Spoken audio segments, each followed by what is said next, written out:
শান্তি আলোচনার টেবিলে এখনো কথা চলছে, কিন্তু পেন্টাগনের অন্য একটি টেবিলে চলছে আর এক হিসাব, আরও বড় হামলার।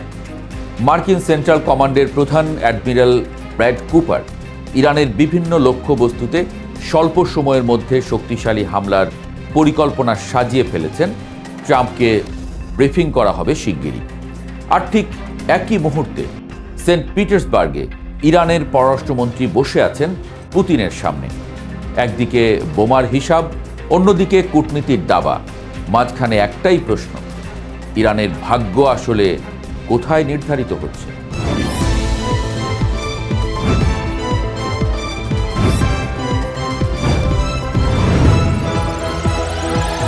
অ্যাক্সিওসের প্রতিবেদন বলছে, সেন্টকম প্রধান অ্যাডমিরাল ব্র্যাড কুপার একটি পরিকল্পনা প্রস্তুত করেছেন। লক্ষ্য একটাই, চলমান শান্তি আলোচনার অচলাবস্থা ভাঙা।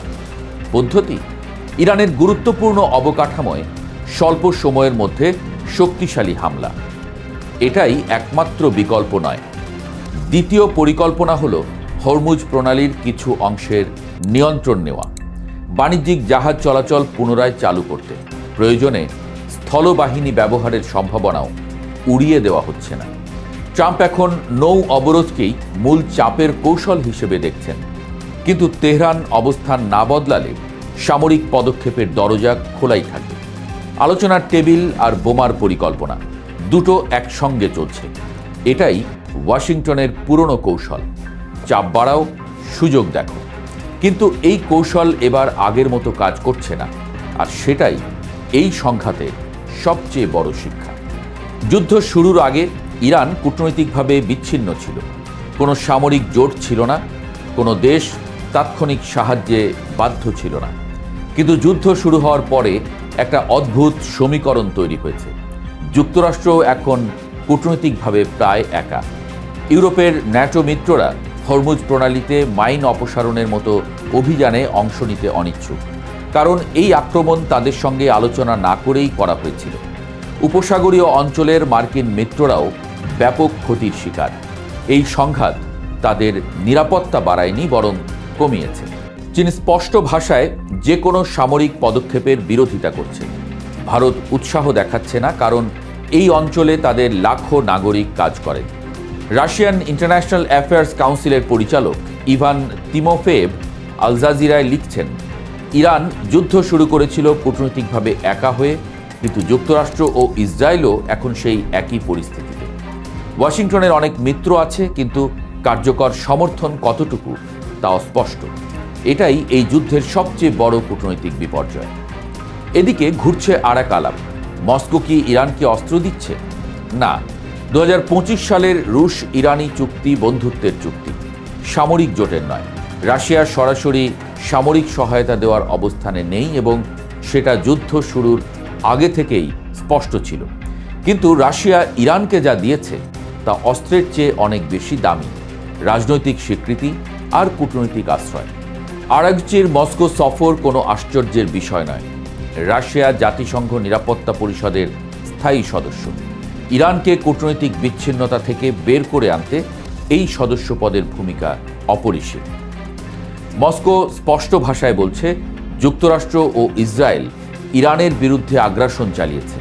পারমাণবিক স্থাপনায় আঘাত লাগলে মানবিক বিপর্যয় ও পারমাণবিক দূষণের ঝুঁকি আছে। কোনো সামরিক সমাধান নেই, কূটনৈতিক পথই একমাত্র পথ। জাতিসংঘ নিরাপত্তা পরিষদের বাইরে আরোপিত যে কোনো নিষেধাজ্ঞাও অগ্রহণযোগ্য। রাশিয়া এই অবস্থান থেকে সরছে না, আর এই অবস্থানটাই ইরানের সবচেয়ে বড় কূটনৈতিক ঢাল। রাশিয়ার এই সমর্থন কি নিঃস্বার্থ? একেবারেই না। এই যুদ্ধে মস্কোর কিছু স্বল্পমেয়াদী সুবিধা আছে। তেলের দাম বাড়ছে, এটা রাশিয়ার জন্য ভালো। আমেরিকার মনোযোগ ইউক্রেন থেকে সরে মধ্যপ্রাচ্যে যাচ্ছে, এটাও কাজে। কিন্তু তিমোফেভ বলছেন, রাশিয়া শুধু এই স্বল্পমেয়াদী লাভের কথা ভাবছে না।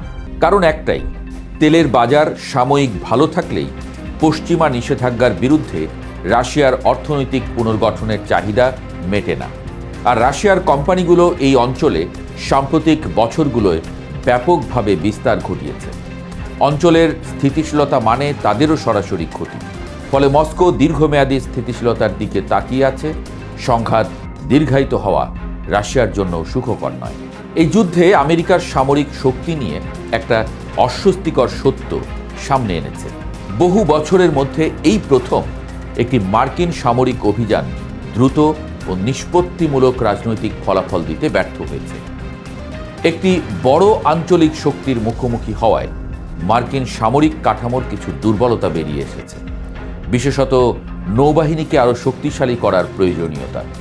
তবে ওয়াশিংটন এখনও যে কোনো সময় সামরিক অভিযান চালানোর সক্ষমতা রাখে। ইরানের পাল্টা আঘাতের ঝুঁকি থেকে আমেরিকা অনেকটাই নিরাপদ। ভুলগুলো সংশোধনের সময় তাদের হাতে আছে। এই সীমাবদ্ধতার কারণেই ইরানের বিরোধীরা এখন হাইব্রিড যুদ্ধের দিকে ঝুঁকবে বলে বিশ্লেষকরা মনে করছেন। সরাসরি বোমার বদলে আসবে অর্থনৈতিক চাপ, সাইবার আক্রমণ, নৌ অবরোধ। আর নতুন হামলার পরিকল্পনা মানে কেবল আরও ধ্বংস নয়, মানে আরও জটিল একটি সংঘাতের দিকে যাওয়া। যুদ্ধ 61 দিন পেরিয়ে গেছে, যদিও বলা হচ্ছে যুদ্ধবিরতি চলছে, কিন্তু আসল যুদ্ধটা চলছে আসলে এখনই।